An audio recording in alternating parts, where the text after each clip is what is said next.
দেখা সাক্ষাৎ করবো না, তুই ইউনিয়নের ছোট ভাই আপনজন, একসাথে দড়াকর হয়নি, এটা দেখা সাক্ষাৎ করবো না।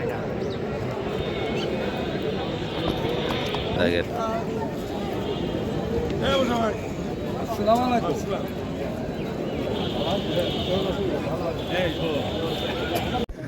এটা হলো ধরে রাখবেন আরেকটু সময়।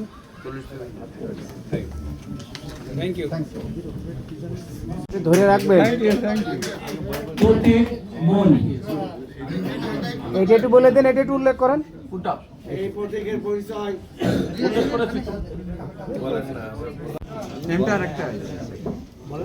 বাংলাদেশ জাতীয়তাবাদী দল মনোনীত প্রার্থী জনাব মোহাম্মদ রাশেদ খান, প্রতীক ধানেশী। পরবর্তীতে আসবেন বাংলাদেশ জামায়াতে ইসলামী মনোনীত প্রার্থী ছবিটা একটু নিয়ে নিই। জনাব মোহাম্মদ মতিউর রহমান, বাংলাদেশ জামায়াতে ইসলামী মনোনীত প্রার্থী। আজ থেকে নির্বাচনী প্রচারণা শুরু, আসলে এটা আপনাদের অনুভূতি কেমন লাগছে এবং আগামী দিনে নির্বাচনের মাঠে থেকে আপনারা কেমন সাড়া পাবেন বা জয়ের ব্যাপারে প্রত্যাশা যদি একটু বলেন। প্রথম কথা হলো এখানে আমরা চারজন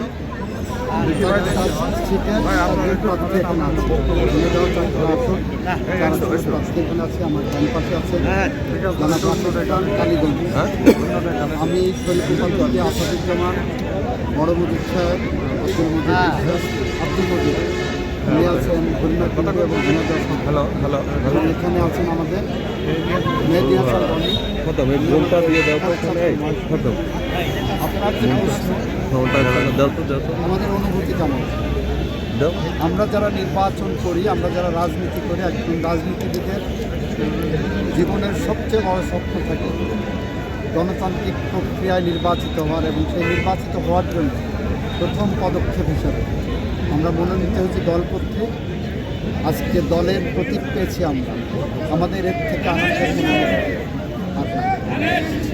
আর বিজয়ের ব্যাপারে আমরা নিশ্চয়ই সবাই খুবই আশাবাদী, এবং আমরা আগামী দিনেদার চাচ্ছি আমরা ইনশাল্লাহ দিনেদার চাচ্ছি ইনশাল্লাহ ধানের শীষের জন্য মানুষ গণজোয়ার তৈরি করবে, এটা আমরা বিশ্বাস রাখি।